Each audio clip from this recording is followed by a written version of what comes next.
Welcome to A Song of Ice and Fire Symposium. My name is Nav. And I'm Harmat. And this is a Game of Thrones. Chapter 11, Daenerys. In this chapter, Daenerys gets married to Khal Drogo. And that's pretty much what happens. Yes. Yes.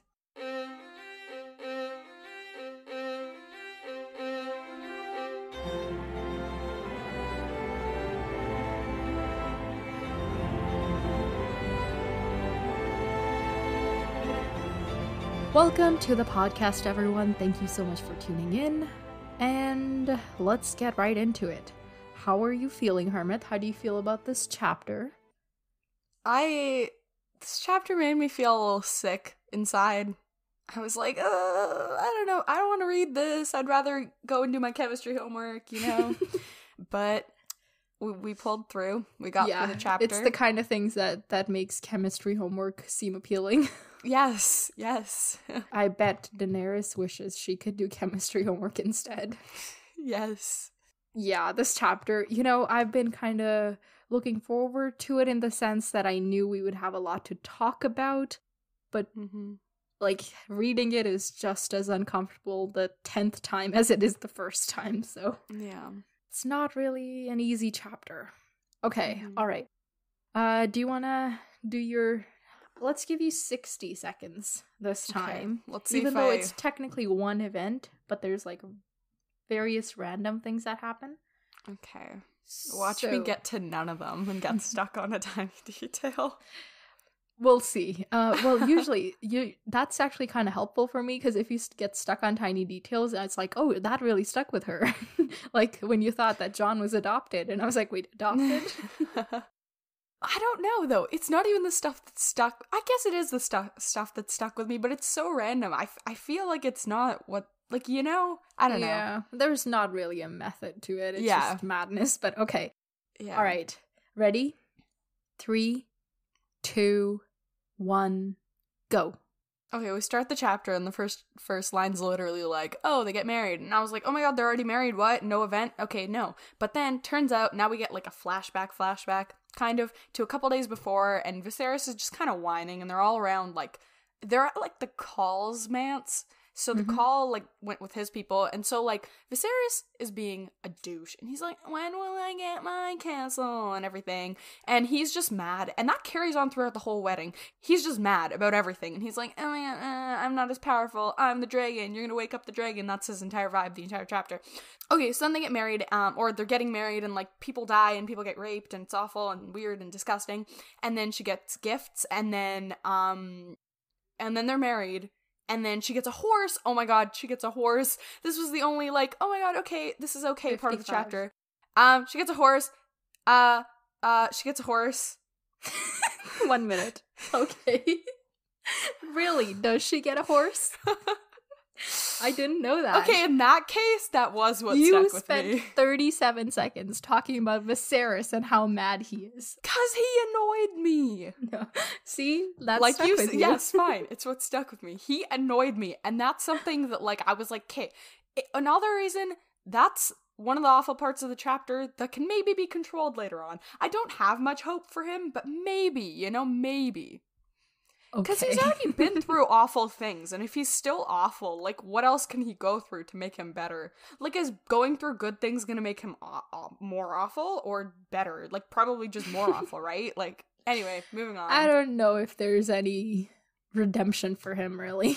Yeah, I don't know. At least it doesn't seem so at this point. I'm really hoping he gets a redemption arc. Really? You want him to be redeemed? I want all the characters to have a redemption arc. Okay, all right.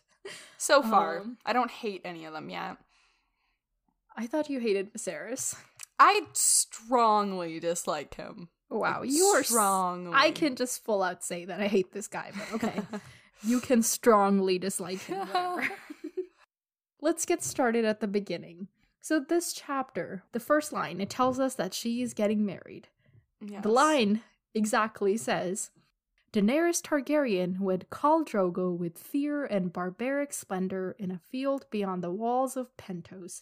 For the Dothraki believed that all things of importance in a man's life must be done beneath the open sky. And, the first words that are not somebody's name are fear and barbaric. Yeah. That kind of sums up the wedding. Yes. Although, this whole Dothraki culture is a big point of contention for a lot of people because they are, clearly not white people and they're being portrayed as barbarics. And, there's the people that argue, oh, it's based on historic tribes, the Mongols or the whatever. So, they used to do stuff like this. That's why it's okay. But then there's people like, oh, why aren't the white people portrayed as barbaric? If you think about it, we saw, in the first chapter, Ned literally chop off a guy's head. How is that not as barbaric? There's this certain sense, the way it's portrayed, it's like this certain sense of honor. Like, I had to cut off the guy's head, but it's the right thing to do. Yeah. I think it was also, I was thinking about that too as I was going through this. I was like, dang, the way that they're being represented. But then I was also thinking about it and I was like, I guess it's also, it's not just I guess to argue from, what's it called? Oh, to be the devil's advocate. Yeah. I was thinking about that and I was trying to grapple with that as I was reading it too. I was like, why? And the only thing I could convince myself of was okay, well, this is from her perspective, right? And she's supposedly a royal. So to her, and Viserys, anything that isn't royal would seem barbaric. Do you know what I'm saying? Yeah, but she grew up on the streets.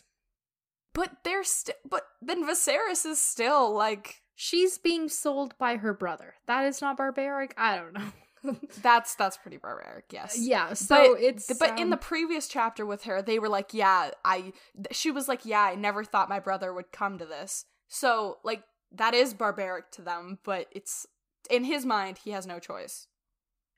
Yeah, but it's it's a choice the author made, and we have to consider, again, I don't want to be that person. Actually, I totally do want to be that person, pointing it out. George R. R. Martin is a very white, very straight, very male person. Very male person.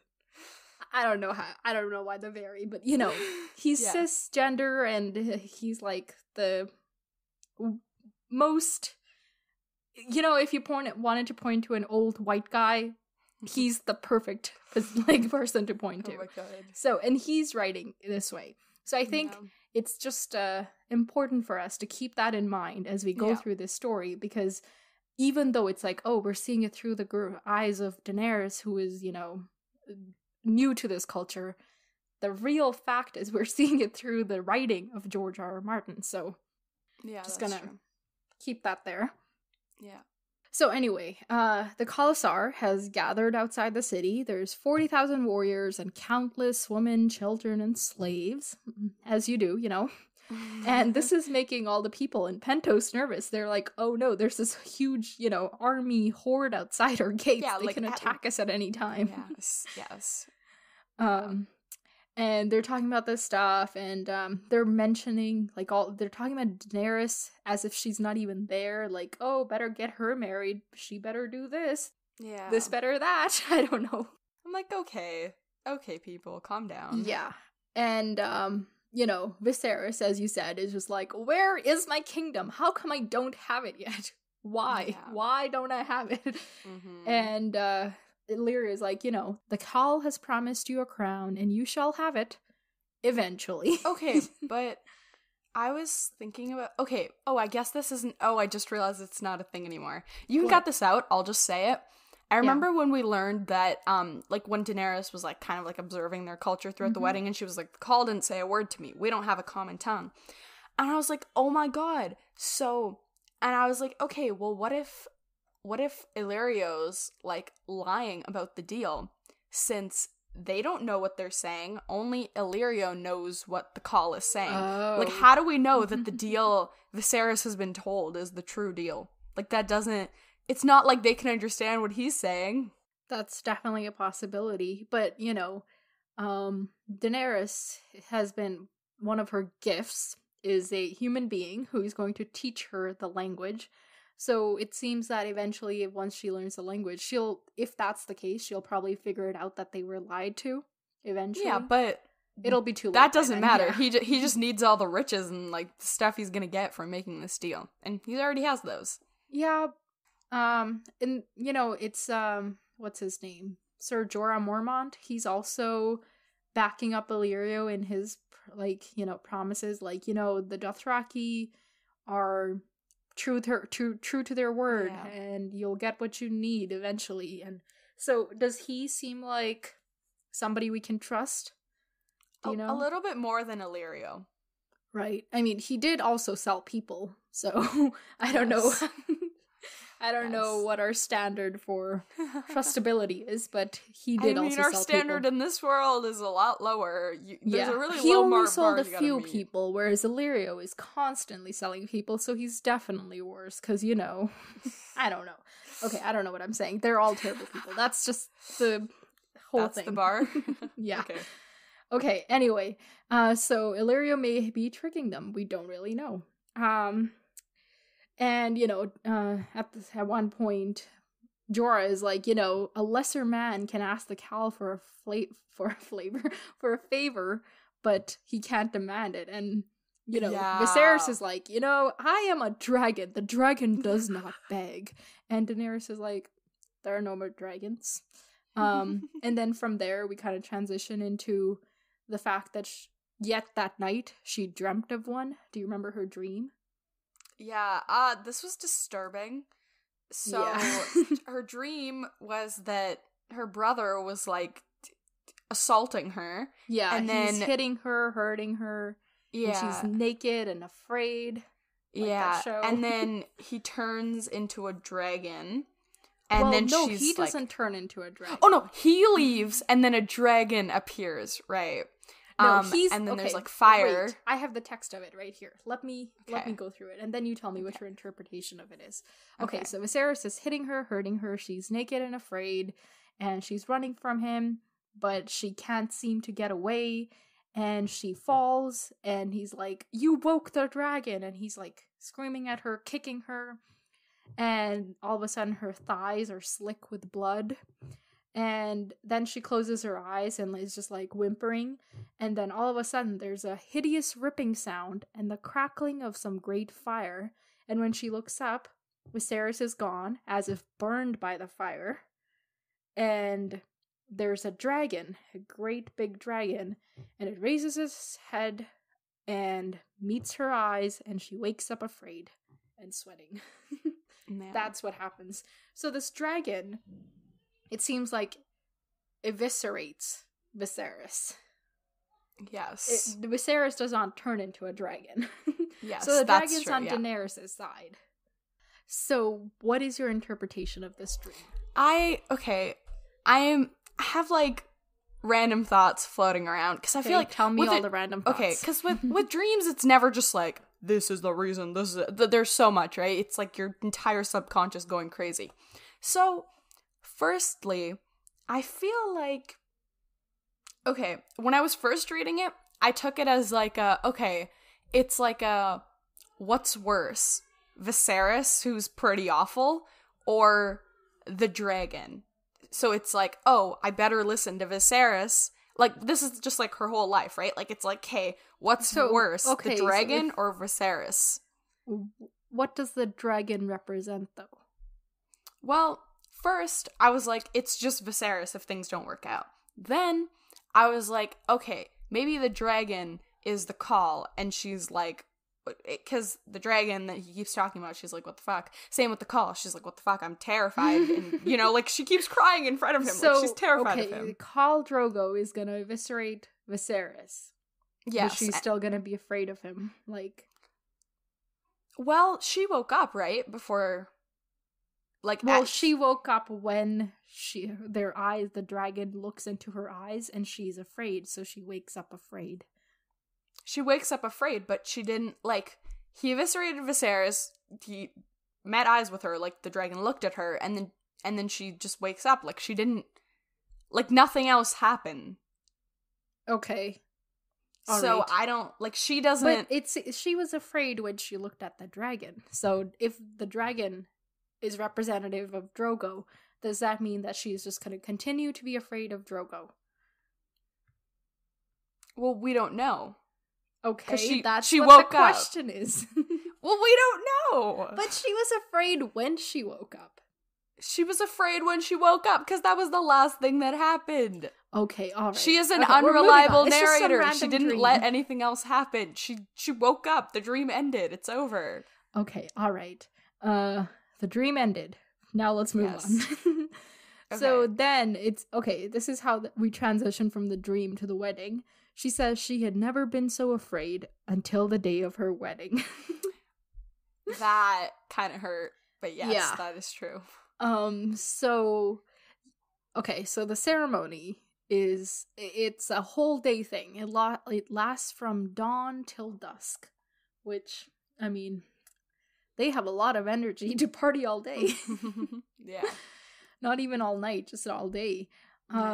So they're, seating up on a stage of some kind, and Viserys is seated below them. He's not very happy about it. And every time food is brought up, it's first offered to, Drogo and Dany, and then to Viserys. And every time it happens, he just gets madder and madder. He just gets sulkier and sulkier. His bottom lip purses out longer and longer. Or farther and farther. Okay. Well, was that some kind of poetry? No! No! Okay, anyway, but yeah. He's not happy. And Dany's not happy because she feels alone, even though, she's surrounded by literally thousands of people, but she doesn't have anybody to talk to. Yes. Everybody who can speak her language is sitting far away, and Drogo is, barely paying attention to her, but also just does not speak the language. Yeah. So, she's just hiding her tears, trying not to let anybody see. Reminds me of Jon during that feast. She's not eating because she knows she won't be able to keep it down, and she's just trying to keep her courage up. She's like, I'm the blood of the dragon, the blood of the dragon, the blood of the dragon. Yeah. The whole time. And that's kind of like with the dream. She's like, okay, I'm the blood of the dragon. I can deal with the dragon. I can deal with the dragon. I'm the blood of the dragon. Right. Dang. She's like, I am the dragon. I don't need to be afraid of the dragon. Yeah. Okay. Well, she's trying to convince herself of that, but, Yeah, it's not quite working. She doesn't have anything to hang on to at this point. Yes. So, you want to go from there? Why are you making me explain the worst parts? And you get to explain all the... No, you're explaining this part. I'll explain the horse. Okay, but... I feel like I'm just summarizing it. I'm not getting any of your thoughts on any of this. Okay, well, I'll interrupt you if I have thoughts. Okay, fine. Well, okay, so some women are dancing, and, they're getting their own bronze coins every once in a while, and people are watching them until eventually some guy gets up and has decided that he's just gonna, rape this woman who's dancing, because he can.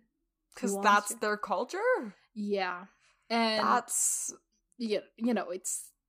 It's very disturbing, and Dany is like, ooh, I don't know if I want. She just, that just makes her even more afraid of what's happening. Yes. And it eventually leads to, more men join in, and they're, fighting over the woman and killing each other, and apparently a dozen people die before the day's over, so it was a very blessed wedding, apparently. As they like to call it. Yeah, this part of the wedding, again, people argue over whether it can be called rape or not. Obviously, to our Western modern standards, it's very clearly rape. But, and people argue, maybe since it's their tradition, maybe they expect it, or, And there's the fact that we have to do this with a culture that is not white in these books. It's just, again, that whole racism. Why are they portrayed this way and not anybody else? At least as far as we know, Yeah. Okay, all you're saying is, yeah. Because, okay, I don't, what else do you want me to say? what did you think of this part of the chapter? It annoyed me, and I don't agree with those people. I don't, like, Which people? Sorry? Oh, I don't agree with the people who are like, oh, maybe it's part of their culture, and maybe they expect it, but that's not, like, okay, yeah, culture is what's normal to you, right? Okay, that makes sense. But I feel like there's a line you have to draw, and this is one of those places. You can't just be like, oh, it's part of their culture, it's okay. I don't agree with that. Yeah, no. so who do we blame for that? Do we blame the characters for being this way, or do we blame the writer for writing them this way? That's the whole... Bring that back. Okay, people are gonna hate me for all the things I'm saying today, but that's what I think. I think the fact that he chose to do this, and this is literally a fantasy series. It is his fantasy. He could have written anything, but instead he wrote this. So even the choices that he makes, it's just good to keep that in mind. Mm-hmm. Okay, all right. End of rant. Let's move on. Okay. So it's all terrible and everything, and Dany's afraid of the Dothraki, she's afraid of her brother, she's afraid of her husband, she's just afraid. And then she gets some bride gifts. So yeah. Viserys, do you remember what they were? Viserys gives her 3 handmaids. One is gonna teach her like the Dothraki language. Yeah. One, the other ones. Go ahead. I forget what the second one's gonna do, but the third one annoyed me, so I remember it. The third one, she's gonna teach her, what was it? All the womanly facets of love or something like that? Or like the womanly art of making love. That's what it was, right? Yeah, so one's gonna teach her to ride. Right. Another one's gonna teach her Dothraki, and the last one is gonna teach her sex. Viserys is like, she's really good. I and Illyrio can attest to that. It's both like he's attest to that. Yeah, he's like giving her. It's like he's giving her a car, and he's like, "Oh yeah, it's good. I test drived it." Like, ugh, so gross. It's kind of gross. Anyway, it is not kind of gross. It is totally. It's very gross. It is very disgusting. Moving on. Okay, and then Ser Jorah's like, it isn't a lot, but I'm a poor guy. I can't really give you a lot. So then he gives her books with histories and songs of the Seven Kingdoms, which was actually a pretty cool gift. Yeah, and she seemed happy with it. Yeah, she was like, I thanked him with all my heart. And she was like, finally, something that's not a person. Right? And something that, like, is like, I don't know, I liked that it was, like, academic. That's just, like, my personal preference. I was like, oh, cute. Like, books. I guess books aren't academic, but, like, you can... Out of the gifts she's been given, that book is academic. Yeah, it's good. It's a good gift. Yeah. And then Illyrio's gift was cool. I like this. I like all the, like, everybody having their own animals that's coming up. That's cool throughout the series. Right. Like them with the wolves. dire wolves and the lions. And it's their sigils. Mm-hmm. And lions? The Lannister. They have a lion? Yeah. Wait, remember they called lion? Jaime? No, they don't have a lion, but their sigil is the lion. Oh, no. I meant, like, people, like, getting their animals. But these are stones, basically. They're eggs that have turned... Okay, but it's, like... Also, you never actually said what she gets. Illyrio gives her 3 dragon eggs that have been turned to stone over age. Anyway. Okay, but they so I still, guess... like, react a little bit. So could you be, like, they're technically still alive? Like, I don't know much about dragon What do you mean anatomy. they react a little bit? Well, I forget what it was, but they were talking about it and they were like, oh, they, like, react to the heat, or am I completely messing that up? Did they not, like, just react making that up. They were, like, because they have, like, they're shiny. She was saying that it shines in the moonlight or whatever. That's what she was saying. Okay, that's lame. Yeah. I thought they were, like, reacting, and I was like, oh my god, they're still, like, living after so long, and that's why that was cool to me. I guess they're just stones. The whole thing. No, it says very clearly that they're just basically stones now, but since they're a representative of her house's sigil, Illyrio gave them to her. All right. And, they're very expensive gift, but he can afford it because apparently, we learn, he collected a fortune in horses and slaves for his part in selling her to Khal Drogo. So maybe that's his motive, but maybe there's something more. I don't know. But I that mean, feels like a good enough motive for someone like him, you know? Yeah. Okay. For sure. Also, I wanted to ask, maybe I completely missed the explanation of this, which I probably did. What's a blood rider? They mention it like 50 million times They're in like this. his bodyguards, or like, you know, Okay. like his advisors. So the Khal is like, you know, number one, and I the blood riders are kind of similar to the King's Guard in a way. Okay. You know, like in Westeros, the King's Guard. Yeah. So something along those lines. Okay. So they give her three traditional weapons. They give that, like, that sword that we saw them use earlier and everything. And the thing is, she can't even take these gifts. Yeah, because she is just a woman, and these gifts are for a warrior. So she gives them to her husband. Then why not just, like, give them to him? Why go through this whole because they thing? need to. That's the traditions, or, you know, like, we have to do it this way. Bruh. Okay, because then it'll be like the blood riders didn't give her or offer her anything. Well, they didn't. Yeah. Bruh. In essence, they really okay, they whatever. But, yeah, they did, but she wasn't supposed to take it. Have you been to Indian weddings? Yes, I know, I have, but it is all just for show. Do you think exposure to something isn't going to make you more and more mad every time it comes up? Yeah, just because I've been exposed to it. I was like, keep those weapons and kill those people. Yeah, literally. Okay. But moving on. She gets other various little trinkets, and then including, hold on. Wait. No, okay, let's not get to the horse. She also gets a gown made from the skin of 1,000 mice.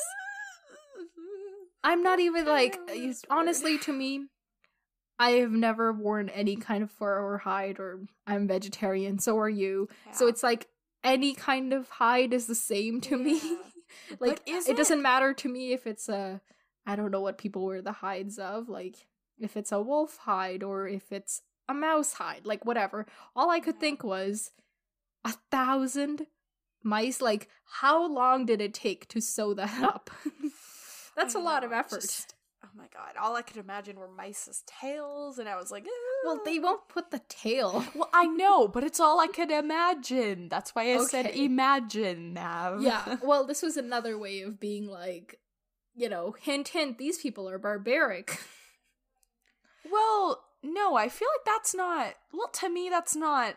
Well, Illyrio was like, this is a great gift, basically. Okay, yeah. I guess with that, but just with the gift, I wouldn't call that barbaric, because that's still, like... Yeah, but it's like showing them as something other. Like, we wear the hide of just one animal, not 1,000 animals. Whatever. Oh my.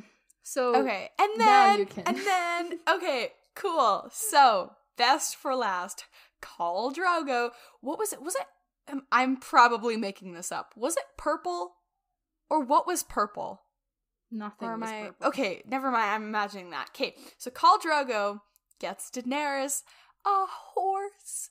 And so he leaves, and she's like, oh, now I'm even more alone. And then he comes back, and he has a horse. And she's like, wait, oh my god. And she's like, oh my god, this is cool. And then, so far, we've been learning about, like, oh, Illyrio told me to do this about this gift. And now suddenly she's like, what do I do with this horse? And Sir Jonah's like, okay, well, you have to ride the horse. Like, not Jonah. Sorry, whatever. Sir Jorah is like, you have to ride the horse. And she's like, wait, what? But then once she gets on the horse, it's like all magical and perfect. And she's like, and she jumps over fire. And after she rides the horse, she, like, loses track of, like, the entire time she's been like, oh, there's a couple hours until sunset, blah, blah, blah, blah, blah. But now... time is lost. It's just her and her all-powerful horse, and they're just gliding through the air like it's nothing. Like, there's no resistance. Like, this is a perfect vacuumless world. And anyway, she says for the first time of the day, and maybe even her entire life, she wasn't afraid. I know! That was okay. like, Anyway. I don't want to put a damper on your excitement. Just one thing that did bother me. When he, like, puts her on the horse, he's like, he lifted her up as easily as if she were a child. And I was like, she is a child! Sorry, that was really loud. That's true. She is a child. That's true. She's literally 13. I was like, oh. But in this culture, that's the one cultural thing where I'll be like, okay, I guess she's not a child in this culture. No, but she is still. Even...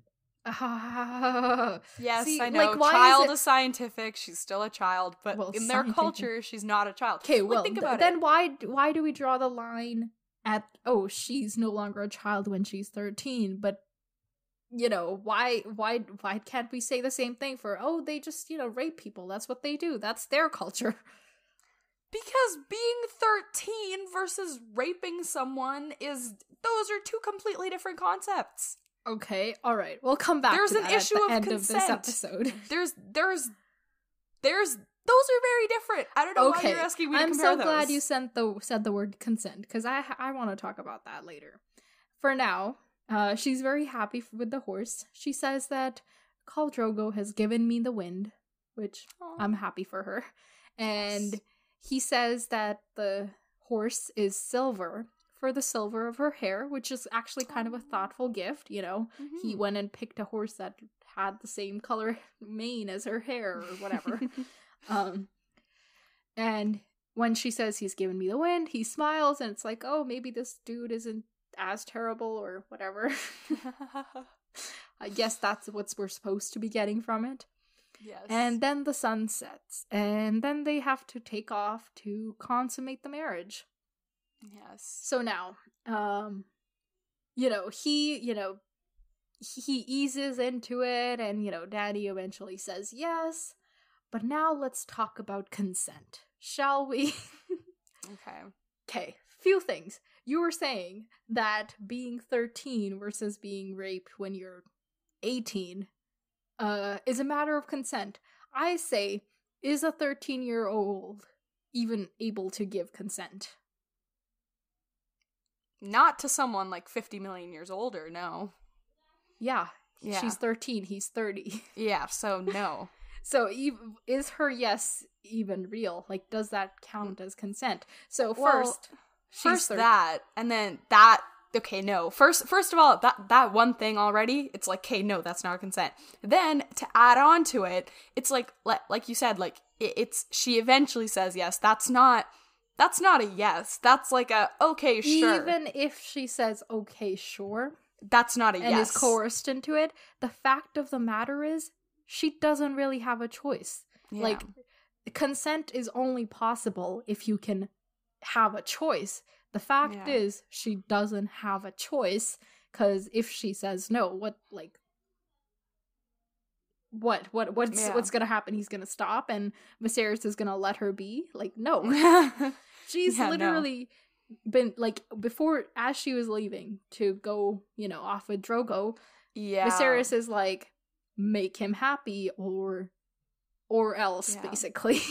Yeah. So, even though she says yes, and, you know, a lot of people agree that this, like, her saying yes at the end of this chapter is supposed to be, like, her finally coming into her own and taking control of her destiny, or blah, blah, blah. All I can think is, she doesn't have a choice, so she has to say yes. It's maybe not as brutal or whatever. I mean, how can you just, like, it's still rape, because she's 13, he's 30. She is literally having to say yes on the threat of death, probably, you know? Yeah. So, I guess people just argue that, because it's, like, I guess their argument is, it could have been worse, you know? Yeah. That's their argument. There's no justifying that. It's just, I know. No. I was expecting worse, too. I was like, oh my god, I'm terrified, and Nav told me to, like, brace myself for this chapter. I was like, oh my god. Excuse me. It was terrible. It was terrible, but it was terrible. It made me feel awful, but it was the only thing was, it wasn't, like, the worst thing. It wasn't the violent worst. In the way that we might have imagined it. It wasn't, like, physically violent. Yeah, but it was still rape. I would still say that is rape. You're right. But yeah. So if anybody was wondering what our thoughts on consent and racism were, there you go. Oh my god. Well, actually, this is good because, when we started this journey with the podcast, one of my things was to view the series through like an intersectional feminist lens. And it's important to bring up all these different points and consider the arguments. Even though I am pretty set on my beliefs. Yes. But yeah, so it was very terrible. Obviously, it could have been worse, but that does not mean that this wasn't terrible that wasn't and awful. It doesn't count as terrible. I think I'm just hoping that because it wasn't as, like, physically violent, maybe Dany, maybe Dany will be okay. Like, do you know what I mean? Like, I just want Dany to be okay, but I feel like she's not gonna be okay. Because I feel like this isn't even, like, you know what I mean? Like, she was terrified for the consummation of their marriage, but I feel like this isn't even what she's supposed to be. Yeah, she has her horse. But I'm sure this isn't even, like, what she should be scared of. Like, do you know what I'm saying? I feel like there's more awful coming to her life. I don't know what, but I feel like there's more awful coming. I mean, her brother's pretty bad, but... Yeah. Yeah. And she's lived with him for her entire life, so... So, yeah. Yup. Well, okay, so I'll just bring in, like, a bunch of the arguments that exist out in the ether. I don't know why I'm saying it like that. Okay. So, like I was saying, a lot of people take this, yes, that she says, as her coming into her own and taking control of her life.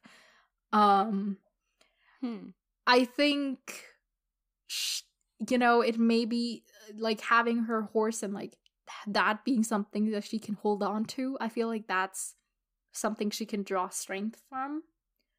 Mm-hmm. Again, I do not think this, is consensual, but moving on from that. People also say that, they were really surprised by Drogo's demeanor in this chapter because he's quote-unquote gentle with her, and she's coming from this abusive relationship with her brother to maybe something that is not as awful. So maybe, people are like, oh, Drogo is kind of great, actually. I don't know if I'd say, I think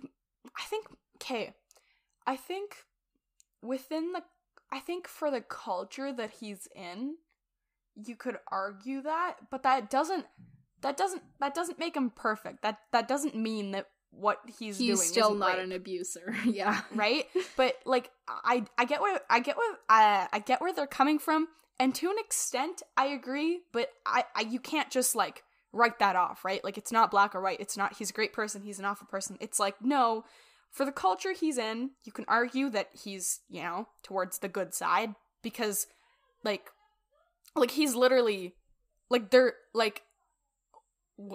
they're literally the thing, like, oh, you do everything under an open sky, like at weddings and other feasts and stuff, like they're literally exposed to people just being like flat out raped. So I guess with all of that, you could argue that he's like better in some sense. I guess it also depends on how their relationship develops from now on. That's true, because we've only seen them together for one day. That's true. Yeah, that's very true. I guess we'll find out. Okay, that's all we can say, really. Yeah, that's true. Okay, so how do you feel about the book at this moment? We're like 1/7 of the way through. We are? Yeah, because it's like 70-ish chapters. Dang! Oh my god. I don't know. I don't really have any strong opinions. But, like, are you at least not dreading it, or... No, I don't dread it. Somewhat interested? Like, do you want to know what happens to these people? Yeah, I want to know what happens, but if I didn't find out, I wouldn't be too upset. Like, do you know what I mean? I don't care enough yet to be upset if I couldn't... Like, if I, like, okay, please... If I took away this book from you, you wouldn't be like, oh no, but I want to read. Yeah, no, I wouldn't. I'd be like, okay, sure, like, I'd like it if you could give me my book back, but, Okay. like, I'd be like, Like, I'd have to be like, do I really want to read this?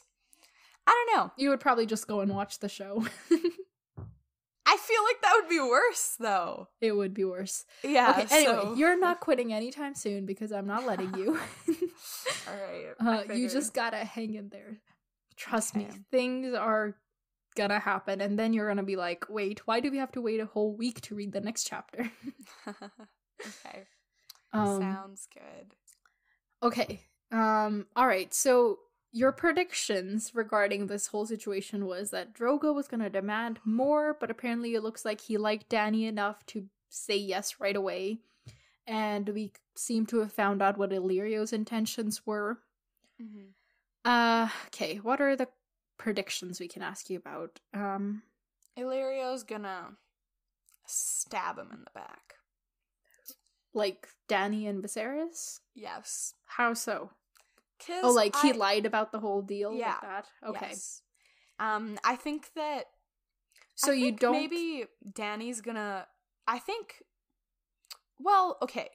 So her options are Viserys. Her options are Viserys. Currently, her options are Viserys, and then Khal Drogo.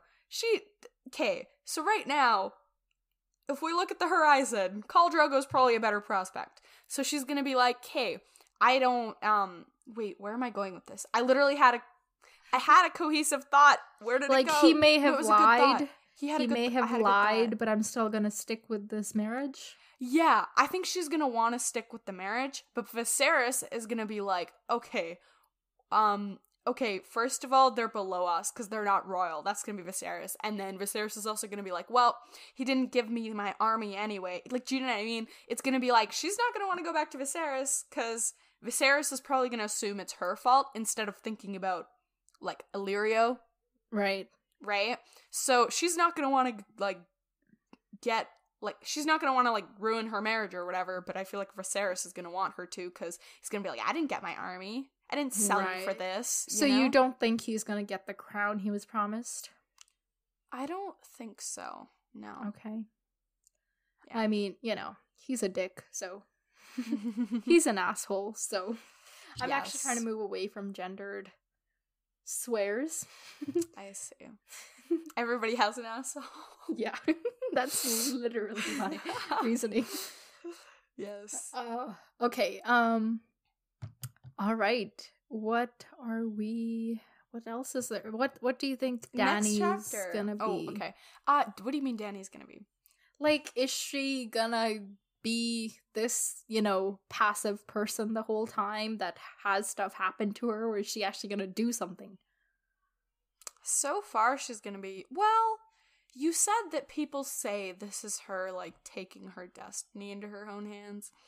So maybe that's a clue for me that maybe she does something up ahead. Well, I feel like next chapter we should see her. She's probably not gonna do much. But maybe, chapter after that. Because the thing is, we see these people after, a lot of chapters. So there's some character development in between. So maybe in, the next... she's the only, perspective we have into this part of the story. Yeah, because everybody else, we've got, all the Starks. Yeah, exactly. So we'll see her eventually. Hopefully, she'll do something. It would be terrible if, her story just ended here. Yes. So do you still think that this, her perspective is still our, insight into Viserys' journey to his throne, or do you think it's more of Dany's story now? That's interesting. I think it'll be her. I think it's a conscious choice to have her as the narrator instead of them switching off or something, or I feel like it's not just gonna be her watching him be dumb. So it's her story and he's a part of it, as opposed to it's his story and she's a part of it. Yes. Okay. All right. Now let's go to the next chapter. Okay. We're at 45 minutes. Oh my god. Eddard. Yeah, who's that? I don't remember. Ned Stark. Is this his second chapter or third chapter? Second, I think. The first one was when the king came to Winterfell. Right. So what do you think is going to be going on with Neddard?